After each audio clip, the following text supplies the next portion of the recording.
continue watching the news from the Sultanate of Oman television. First, the headlines. His Majesty the Sultan greets the President of the Republic of Tunisia on the Republic's Day anniversary. And the Sultanate of Oman condemns the Israeli Knesset's approval of a draft resolution calling for the imposition of Israeli sovereignty over the West Bank in Palestine.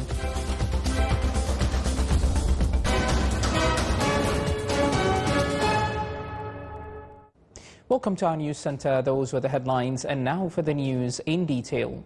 His Majesty Sultan Haytham bin Tariq sent a cable of greetings to His Excellency President Qais Said of the Republic of Tunisia on the occasion of the Republic's Day anniversary. The Sultanate of Oman strongly condemned the Israeli Knesset's approval of a draft resolution calling for the imposition of Israeli sovereignty over the West Bank in Palestine. The approval constitutes a new challenge to international law and resolutions of international legitimacy and a deliberate undermining of the prospects for peace in the Middle East, the right of the Palestinian people to self-determination, and the two-state solution. In a statement issued today by the Foreign Ministry, the Sultanate of Oman reiterated its strong condemnation of Israel's continued imposition of a blockade and starvation policy preventing the delivery of food, medicine and humanitarian aid to the population in the Gaza Strip and the rest of the occupied Palestinian territories. It holds Israel and its supporters fully responsible for the legal, humanitarian and political consequences of these practices, which violate international humanitarian law. The Sultanate of Oman confirmed on the pivotal role of accession to the World Trade Organization in pushing the structural reforms and supporting economic diversification, especially with the countries that are affected by conflicts and at least developed countries. This came in a statement by His Excellency Ambassador Idris bin Abdurrahman Al-Khanjari, permanent representative of the Sultanate of Oman to the United Nations and International Organization in Geneva, during the participation of the Sultanate of Oman in the General Council meeting of the World Trade Organization to review the important results of the 13th Roundtable meeting of China in regards to the World Trade Organization accession.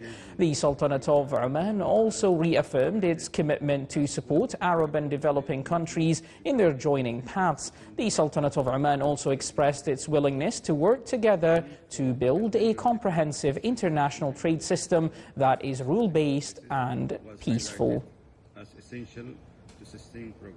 OQ Exploration and Production Company announced a share buyback program after obtaining approval from the Financial Services Authority.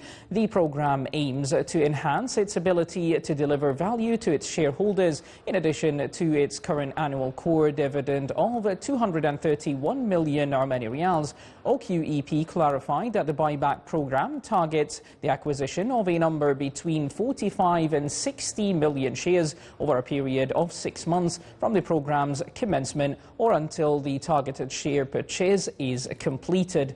The company indicated that this program will commence 15 days from today in accordance with the regulations of the Financial Services Authority and the Muscat Stock Exchange. Oman Air announced a threefold increase in passenger numbers on direct flights, reaching 200,000 passengers in June compared to the same period last year. Passenger arrivals directly to the Sultanate of Oman accounted for 58% of Oman Air's total passenger traffic, a percentage nearly twice of any other GCC carrier. This growth reflects the success of the company's strategy to increase passenger numbers via direct flights through careful route planning and targeted marketing campaigns.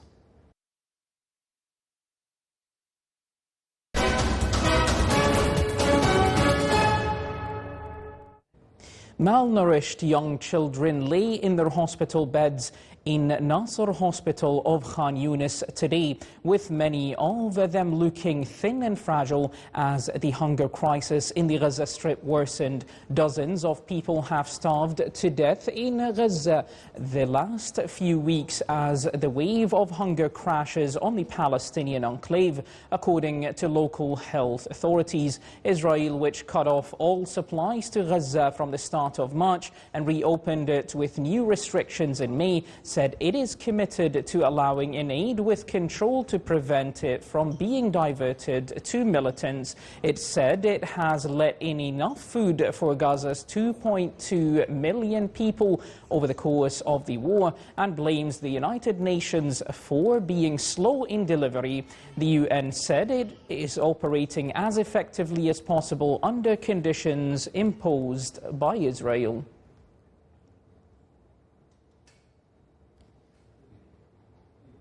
Iran has announced readiness to resume nuclear talks with the United States, but only under certain conditions. This statement comes amid renewed diplomatic attention on the stalled negotiations. Speaking to the local media, Iranian Deputy Foreign Minister Kazem Gharib said Tehran is open to restarting the dialogue, provided that specific principles are respected. These include the recognition of Iran's right under the non-nuclear, non-proliferation treaty, efforts by Washington to rebuild trust, and guarantees that no future military action will be taken against Iran.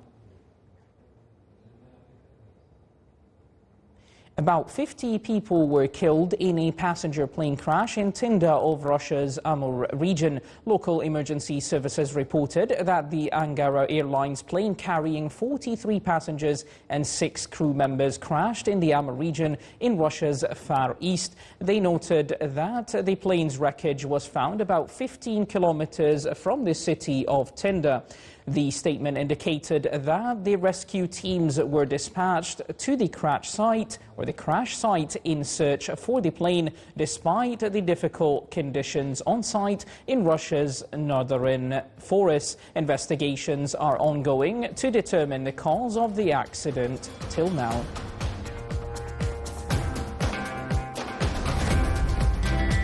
This is the Sultanate of Oman television, and before we end tonight's news bulletin, here are the main points once again. His Majesty the Sultan greets the President of the Republic of Tunisia on the Republic's Day anniversary. And the Sultanate of Oman condemns the Israeli Knesset's approval of a draft resolution calling for the imposition of Israeli sovereignty over the West Bank in Palestine. With that, we do come to the end of tonight's news bulletin. From all of us here at the newsroom and the studios, it is good night, stay safe, and enjoy the weekend ahead.